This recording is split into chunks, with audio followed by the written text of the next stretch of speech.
परमात्मा का अर्थ होता है वास्तव में भगवान उसे कहते हैं जो हमें खाने पीने की व्यवस्था सब सुविधा फ्री दे और कोई कष्ट नहीं देता, उसको परमात्मा कहा जाता है। इसलिए गीता जी अध्याय नंबर 15 के श्लोक 17 में कहा है कि उत्तम पुरुष है, श्रेष्ठ भगवान, सही भगवान तो कोई और है और वही परमात्मा कहा जाता है। उसको ही भगवान, उसी को परमात्मा, श्रेष्ठ आत्मा, परमात्मा का अर्थ होता श्रेष्ठ आत्मा, और वही तीनों लोकों में प्रवेश करके सबका धारण पोषण करता है। वो अव्यय ईश्वर है, वो अविनाशी परमात्मा है।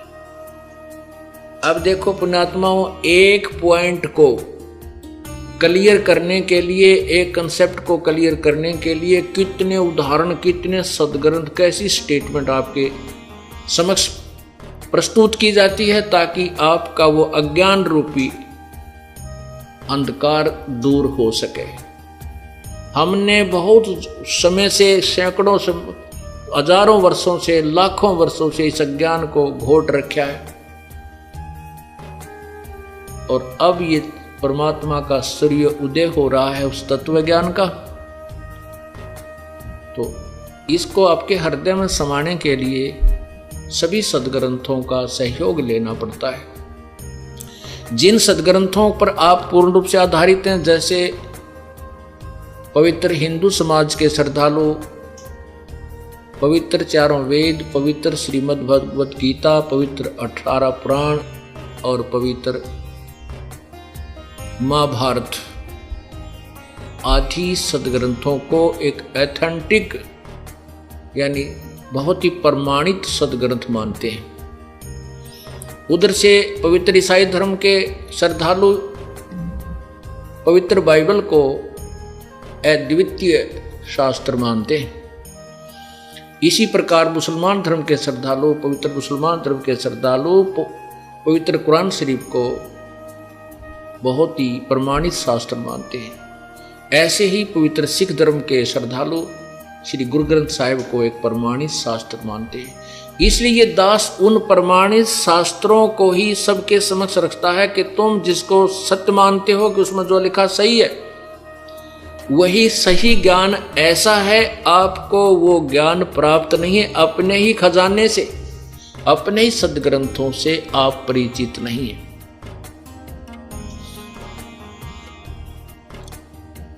और जब पुण्यात्मा आंखों देख लेंगे जिनको भगवान चाहिए, वो तुरंत ही इस दास के पास आकर के अपना कल्याण कराएंगे। वो फिर अग्रम मग्रम नहीं करते। और जो आंखों देखकर सत्य को फिर भी नहीं मानते, वो भक्ति योग्य प्राणी नहीं है, उनको परमात्मा नहीं चाहिए। अब क्या बताते हैं, हमें साधना ठीक नहीं मिली।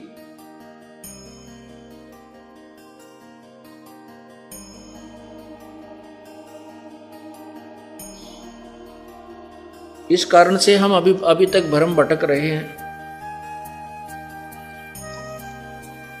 और इस मन को आप जैसे पहले साधना जो कर रहे हो, तीर्थ पर जाते हो, कितने बाबा जी की पूजा करते हो, कोई हनुमान चालीसा करते हो, नवरात्रे करते हो, आठम का व्रत करते हो, ग्यास का व्रत रखते हो, सोमवार का रखते हो, और आपको बता दे कि एक शुक्रवार का भी शुरू कर दो और एक और वहाँ धाम है वहाँ जाना शुरू कर दो, वहाँ भी चले जाओगे और एक व्रत और भी शुरू कर दोगे।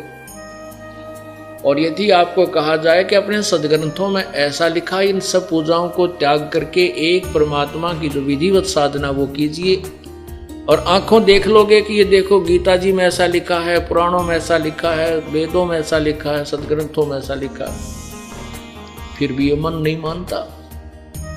मन क्यों नहीं मानता? क्योंकि मन खुद काल है, ये स्वयं काल है, ये काल का दूत है। आत्मा इसके साथ संयोग कर दिया, आत्मा को ये भ्रमित रखता है, ये डराता रहता है, ऐसे करेगा तेरे बालक मर जाएंगे, ऐसे करेगा तेरे को नुकसान हो जाएगा। इतना पीड़ित किया हुआ इसको मन ने, आत्मा को, अब ये इतनी डरा दी इसने कि जैसे कुत्ते के 2 लठ मार दे और फिर वो कहीं बेचारा पड़ा पड़ा भी कोई जरा सा ऐसे खुटका कर दे, वहीं पड़ा पड़ा रोता है, उठन के भागने की भी उसकी हिम्मत नहीं रहती, वहीं चिल्लाने लग जाता, जरा सी कहीं खुटका हो जाता। तो हम इतने भयभीत, इतने पीड़ित कर दिए, इतने पीट डाले इस काल ने, युगों युगों से हमारे को सता रखा है। और अब हम इतने डर गए हैं कि कहीं इन पूजाओं को छोड़ दें और हम हमारे हानि हो जाए। और उनको पूछते पूछते परिवार के परिवार विनाश हुए पड़े हैं, वहां बुद्धि काम नहीं करती।